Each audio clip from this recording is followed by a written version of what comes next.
নমস্কাৰ দৰ্শকসকল আজি মই আপোনালোকক আমাৰ দুপৰীয়া সাজটো দেখুৱাবলৈ লৈছোঁ কিহেৰে খালোঁ আৰু লগতে আপোনালোকৰ লগত মই এটা ৰেচিপি শ্বেয়াৰ কৰিম গতিকে নিশ্চয় ভাল পাব দৰ্শকসকল পুনৰবাৰ মই মানে মোৰ ইউটিউব চেনেল আৰু ফেচবুক পেজলৈ আপোনালোকক স্বাগতম জনাইছোঁ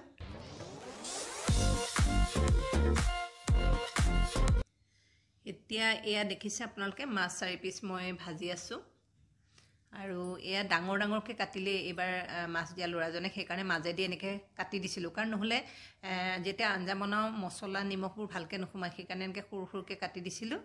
এয়া 4 পিস ভাজিলোঁ আৰু মাছখিনি ভজা হোৱাৰ পাছত সেয়া তেলতে এতিয়া মই এয়া পিঁয়াজ দি দিছোঁ আমি সাধাৰণতে কেনে ধৰণে খাওঁ ৰেগুলাৰ কেনেকুৱা ধৰণৰ খাওঁ তাকে আপোনালোকক দেখুৱাবলৈ লৈছোঁ আৰু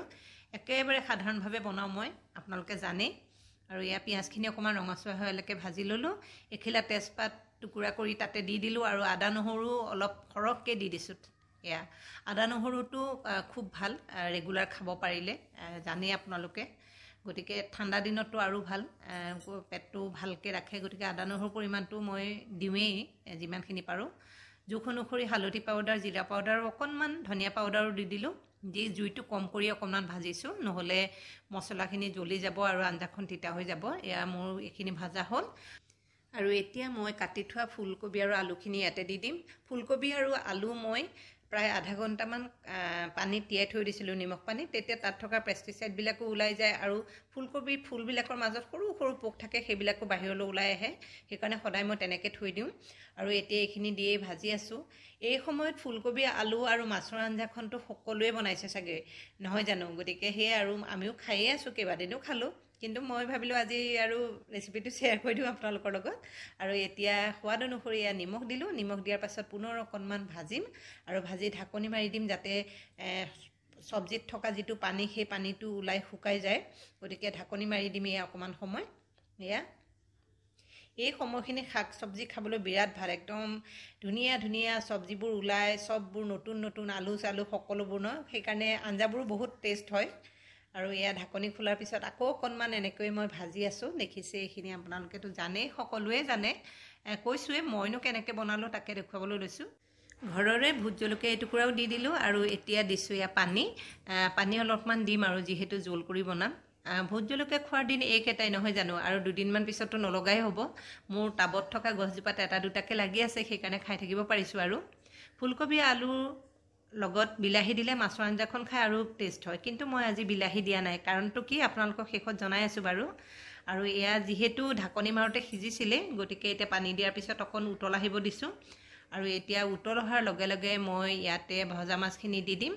আৰু পুনৰ ঢাকনি মাৰি দিম কম জুইত যাতে মাছৰ লগত ধুনীয়াকৈ ফুলকবিখিনি ৰসটো সোমাই যায় মাছত সেইকাৰণে অকণমান সময় এয়া ঢাকনি মাৰি দিলোঁ আৰু এয়া ধুনীয়াকৈ সিজি গ'ল এতিয়া ফুলকবিও সিজিলে মাছো সিজিলে ধুনীয়াকৈ সিজি গৈছে আৰু চব পানী অকণমান মই দিলোঁ বাৰু সেইখিনি নেদেখুৱালোঁ যিহেতু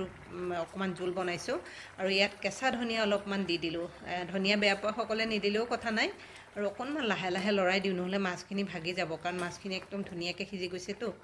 আৰু মোৰ এয়া ফুলকবি আলু দি বনোৱা মাছৰ আঞ্জা ৰেডি হৈ গ'ল আৰু এতিয়া আহকচোন কাঁহীখন ৰেডি কৰোঁ এয়া প্ৰথমে দিছোঁ আইজোং চাউলৰ ভাত এয়া বাতিটোৰে এনেকৈ ধুনীয়াকৈ দিছোঁ আৰু এয়া হৈছে ভাঙন মাছ ভাজিছোঁ আৰু এইফালে এয়া হৈছে মাছৰ মূৰ আৰু অমিতাৰে বনোৱা খাৰ এতিয়া গম পাইছেনে কি কাৰণে মই বিলাহী দিয়া নাছিলোঁ কাৰণ খাৰে টেঙাই একেলগে কেতিয়াও খাব নালাগে এইটো চাইণ্টিফিকেলিও মানে বেয়া সেইকাৰণে আৰু এয়া ফুলকবিৰ আঞ্জাখিনি দিলোঁ মাছৰ লগত বনোৱা আৰু আজি দাইল বনোৱা নাই মই আৰু এয়া ভোট জলকীয়া এটা দি দিলোঁ আশা কৰোঁ আপোনালোকে মোৰ এই ভিডিঅ'টো চাই নিশ্চয় ভাল পালে গতিকে লাইক কৰিব শ্বেয়াৰ কৰিব কমেণ্ট কৰিব আৰু যদি মোৰ চেনেলটো ছাবস্ক্ৰাইব কৰা নাই প্লিজ চেনেলটো ছাবস্ক্ৰাইব কৰি দিব আৰু কাষত থকা বেল আইকনটো প্ৰেছ কৰি অল কৰি দিব এনেদৰে চাই থাকিব শেষলৈকে চোৱাৰ বাবে বহুত বহুত ধন্যবাদ